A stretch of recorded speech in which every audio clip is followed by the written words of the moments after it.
put Ukraine in a weaker position for the final settlement. So it seems like a very odd way of making a deal, to make one side think all I've got to do is string the deal maker along and I can get a better deal in the end. Welcome to The Debrief, where we talk with the Washington Examiner's top journalists about the headlines they're covering and where the story's going next. I'm Sarah Bedford, and I'm here with Editor-in-Chief Hugo Gurdon.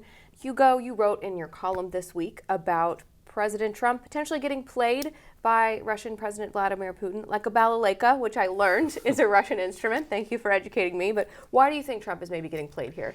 Well, at the same time as it is becoming more apparent to President Trump that President Putin is not being serious about negotiations, and frankly it's taken a very long time for him to recognize that fairly obvious truth. There is talk, or there an announcement on Tuesday, vaguely, that there would be some kind of prisoner swap. And it strikes me that this is a way that President Putin can hold out the possibility of some kind of softening of relations, something that would improve. I mean, it's very difficult for President Trump or any president to sour what might be the possibility of having Americans held in Russia returned. And that is just another way in which President Putin can string the United States along while it continues to wage its war in Ukraine. That ultimately is what President Trump wants to stop, as others do. But this is a way in which he can be played by Putin to allow continued aggression by the Russians. So you mentioned sort of one potential reason why Putin would maybe want to make this side deal about the prisoners. Now, why would Trump want to make this deal? Both of the men have an incentive. As you say, now, Putin wants that. He wants to. President Trump has recently mused about the possibility of imposing much tighter sanctions. And there's a legislation in the Senate, which is likely to be taken up. I think it has 82 co-sponsors, which would impose much tighter sanctions on at 500% tariffs on countries that buy that buy Russian energy, natural gas, oil, etc. That could stanch the flow of money into Russia and therefore bring the Russian war machine to a juddering halt. So President Putin wants some sort of softening of relations and some sort of extra way of stringing Trump along now, because he doesn't want those sanctions imposed. He's heard Trump musing about that possibility.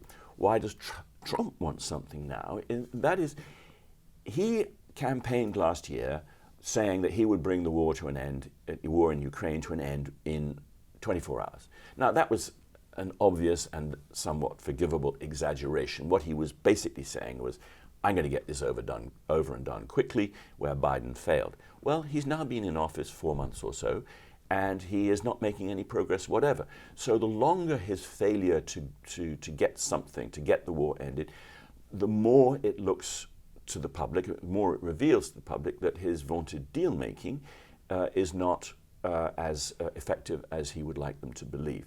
And so he needs something now, a prisoner swap, for example, to be able to have American public opinion continue to go along with him while he struggles to get something done on Ukraine.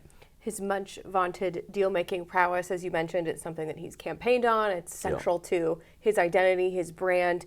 Do you think putting so much emphasis on that and campaigning on ending this conflict easily is sort of creating a perverse incentive structure that might lead Trump to take a bad deal? I think it absolutely could lead him to make a bad deal, and it does because it's one of the ways in which Trump operates is to make maximalist demands and then to accept a compromise. And he says this is deal making. He was talking about the same sort of thing on tariffs.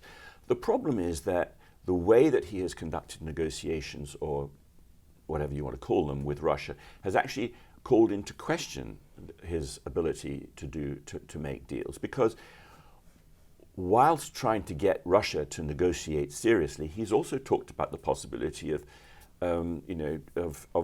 abandoning any efforts to bring negotiations and let the two sides fight it out. Well, that signals to Russia that if it can wait long enough and frustrate Trump for long enough, he might go away and therefore put Ukraine in a weaker position for the final settlement. So it seems like a very odd way of making a deal, to make one side think all I've got to do is string the deal maker along and I can get a better deal in the end. Well, Hugo, thank you so much Thank for being you. here today. You can get more writing from Hugo and the rest of the commentary team at washingtonexaminer.com.